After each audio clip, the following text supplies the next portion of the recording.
Sometimes your contractor is gonna find structural damage when they remove the cladding from your home. Let's say we go out and you've got some stucco on one part of the house or some ephes, and you want that removed. You want to put a durable product like James Hardie. This happens all the time. We actually find this all the time where we go and remove stucco, or we remove some very old, very degraded composite wood siding.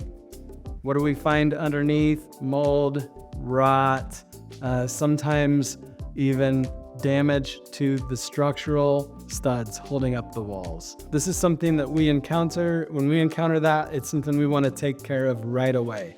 So what kind of things can we do? We can come in and sister in some new studs in the walls and make sure that we are maintaining the structural integrity of the home. Sometimes when we take the siding off of the exterior of your home, we find a surprise underneath. What looks like significant water damage, whether it is rot or dry rot.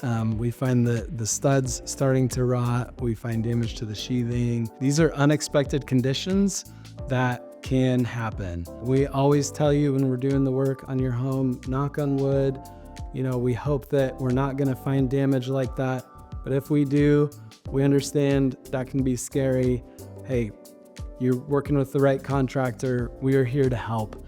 And what we do is we stop the project at that moment. We stop working. We don't want to cover it up. We don't want to hide anything. A lot of contractors will do that. With us, it's something we want to immediately bring your attention to. Of course, when you find unexpected conditions, when you find damage inside of the walls, that's going to come with some extra cost. Our goal is to keep those costs as minimal as possible while still helping you protect your home. So what we want to do is pause the work, bring you out, get your eyes on it, help you to see it, help you to understand the extent of the damage. We will come up with an action plan, and whatever that involves, we will get it taken care of. Once we have your home protected, once we have that damage replaced, then we're going to resume the project like normal. We're going to get the siding back up on your house and get your home finished up for you.